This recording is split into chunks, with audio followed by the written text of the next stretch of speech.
আপনি কি নেটিভ স্পিকারদের মতো কথা বলতে চান, বা নেটিভ স্পিকাররা যখন কথা বলে, বা আপনি যখন ইংরেজিতে মুভি দেখেন তা খুব সহজে বুঝতে চান, তাহলে আপনাকে কন্ট্রাকশন বা কানেক্টেড স্পিচ এই বিষয়টা ভালোভাবে জানা থাকতে হবে। সো আজকের ভিডিওতে সেই কানেক্টেড স্পিচ বা কন্ট্রাকশন নিয়ে কথা বলবো। সো ভিডিওটি শেষ পর্যন্ত দেখতে পারেন, আশা করছি উপকৃত হবেন। আজকের এই ভিডিওতে আমি 10 থেকে 12টা কানেক্টেড স্পিচ বা কন্ট্রাকশন নিয়ে কথা বলবো, যা আপনার যদি জানা থাকে তাহলে আপনি অনেক জায়গায় উপকৃত হবেন। বিশেষ করে আপনি যখন নেটিভ স্পিকারদের সাথে বা ভালো স্পিকারদের সাথে কথা বলতে যাবেন, তখন এগুলো আপনি ইউজ করলে আপনার ফ্লুয়েন্সি দ্বিগুণ শোনাবে। বা আপনি যখন নেটিভ স্পিকারদের কথা শুনেন, তখন আপনার লিসেনিংয়ে অনেক হেল্প করবে। তারা যখন এগুলো ইউজ করবে, আপনার তখন বুঝতে অনেক সহজ হবে। সো আর কথা না বাড়িয়ে মূল ভিডিওর দিকে যাওয়া যাক। আচ্ছা, কন্ট্রাকশন বা কানেক্টেড স্পিচ কি? কন্ট্রাকশন শব্দের অর্থ হচ্ছে সংক্ষেপণ বা সংকোচন। সুতরাং আমরা যখন দুই বা ততোধিক শব্দকে একসাথে করে সংক্ষেপ করি আমাদের বলার সহজার্থে বা সহজ করার জন্যে, তখন সেটাকে কন্ট্রাকশন বলা হয়। যেমন আমরা বলতে পারি ইউ আর দ্য বেস্ট। এটাকে আমরা যদি সংক্ষেপ করি ইউ আর, এটাকে আমরা বলতে পারি ইউর দ্য বেস্ট। এটা দ্বারা বোঝায় যে your are the best. So আমরা আরও যদি বলি, যেমন he is a good guy. So আমরা এখানে হি ইজ এর পরিবর্তে আমরা বলতে পারি he's a good guy. So কী হলো যে বিষয়টা সহজ হলো এবং ছোট হয়ে গেল। সো এটাই কন্ট্রাকশন। নাম্বার ওয়ান কন্ট্রাকশন, যা আপনার অবশ্যই জানা থাকতে হবে যদি আপনি ফাস্ট স্পিচ বুঝতে চান, আর সেটা হচ্ছে হ্যাভ গট টু। এটার পরিবর্তে আপনি বলবেন গারা। এখানে হ্যাভ গট টু এর অর্থ হচ্ছে যা আপনার অবশ্যই করতে হয় বা যা আপনার করা অত্যাবশ্যকীয়। যেমন আপনার যদি স্টাডি করতেই হয়, আপনি বলবেন I have got to study, বা সংক্ষেপে বলবেন আই গারা স্টাডি। আমার সাথে সাথে বলুন I gotta study. I have got to make that happen. I gotta make that happen. I have got to do that right now. I gotta do that right now. I have got to meet him right now. I gotta meet him. So এইভাবে সংক্ষেপে আপনি have got to এর পরিবর্তে gotta ব্যবহার করতে পারেন। দ্বিতীয় কন্ট্রাকশনটি অনেক সহজ এবং আশা করি এটা আপনারা অনেকে আগের থেকে জানতেন, আর সেটা হলো গানা। সো গোয়িং টু এর পরিবর্তে আপনি বলবেন গানা। সো এখানে গোয়িং টু অর্থ হচ্ছে ভবিষ্যতে আপনি কিছু করবেন, সেটা যখন বলবেন তখন এটা ব্যবহার করবেন। সো আমার যদি বলতে হয় যে আমি তোমাকে কালকে কল করব, তো আমি বলবো I am going to call you tomorrow. So এখানে গোয়িং টু এর পরিবর্তে আমরা বলতে পারি gonna. So I am gonna call you tomorrow. She is going to love this gift. She's gonna love this gift. We are going to be late. We are gonna be late. We are gonna be late. So going to এর পরিবর্তে gonna। পরবর্তী কন্ট্রাকশনটি হলো wanna। So আমরা want to এর পরিবর্তে বলবো wanna। আর এখানে want to এটা ব্যবহৃত হয় ভবিষ্যতে আপনার কোনো কিছু করার আকাঙ্ক্ষা প্রকাশার্থে। যেমন আমি যদি বলতে চাই I want to go home, বা আমি বাসায় যেতে চাই, তাহলে আমরা বলবো I wanna go home। আমরা বলবো না I want to go home। So want to এর পরিবর্তে wanna। সো আমরা যদি বলতে চাই তুমি কি আমার সাথে আসতে চাও, তাহলে বলবো do you want to come with me? Do you wanna come with me? Do you wanna come with me? So আমি যদি বলতে চাই আমি এখন একটি মুভি দেখতে চাই, তো আমি এখন বলবো I wanna watch a movie right now. I wanna watch a movie right now. So want to এর পরিবর্তে wanna। পরবর্তী কন্ট্রাকশনটি হলো have to। So have to এর পরিবর্তে আমরা বলবো have to। সো এখানে have to ব্যবহৃত হয় যে কোনো কিছু করার প্রয়োজনার্থে। যদি আমার বলতে হয় আমার পড়ালেখা করার প্রয়োজন বা আমার পড়ালেখা করতে হবে, তো আমি বলবো I have to study, not I have to study. I have to study। আমার সাথে সাথে বলেন I have to study। So আমি যদি বলতে চাই যে আমাকে কালকে তাড়াতাড়ি উঠতে হবে, সো আমি বলবো I have to wake up early tomorrow। So have to এর পরিবর্তে আমরা বলবো have to। has to এর পরিবর্তে আমরা বলবো has to।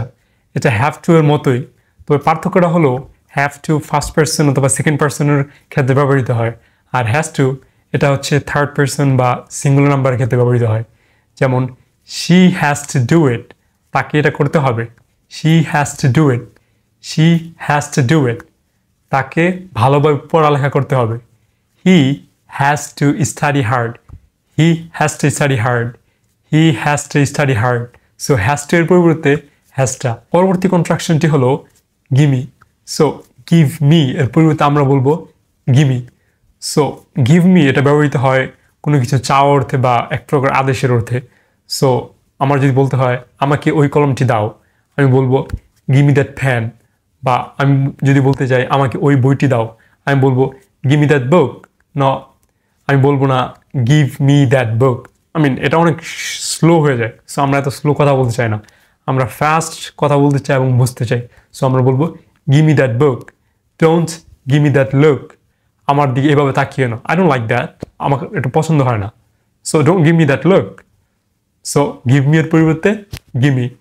let me এটার পরিবর্তে আমরা বলবো let me। So let me ব্যবহৃত হয় আমাকে কোনো কিছু করতে দেওয়া অর্থে। সো আমি যদি বলতে চাই আমাকে খেতে দাও, সো আমি বলবো let me eat। সো আর সংক্ষেপে বলবো let me eat, let me do that, let me do that, let me do that, let me try again, let me try again। আমাকে আরেকবার চেষ্টা করতে দাও, let me try again। So আশা করছি বুঝতে পেরেছেন। সো let me এর পরিবর্তে let me। পরবর্তী কন্ট্রাকশনটি হলো কাইন্ডা। সো কাইন্ড অফ এর পরিবর্তে আমরা বলবো কাইন্ডা। আর কাইন্ড অফ এর অর্থ হচ্ছে যে কিছুটা বা এক প্রকার এরকম কিছু বোঝাতে। সো আমি যদি বলতে চাই যে মুভিটি কিছুটা বোরিং ছিল বা এক প্রকার বোরিং ছিল, তো আমি বলবো the movie was kind of boring. So আরও সংক্ষেপে বললে the movie was kinda boring, kind of kinda. So kind of এর পরিবর্তে কাইন্ডা। সো আমি যদি বলতে চাই সে কিছুটা মজার বা ফানি, সো আমি বলতে পারি he is kind of funny বা kind of funny, is kind of funny. So kind of এর পরিবর্তে কাইন্ডা। কাপ অফ এটাকে আমরা বলবো কাপা। সো আমি যদি বলতে চাই যে আমাকে এক কাপ চা দাও, তাহলে আমি বলবো give me a cup of tea. আর সংক্ষেপে বললে গিমিয়া কাপা টি, গিমিয়া কাপা।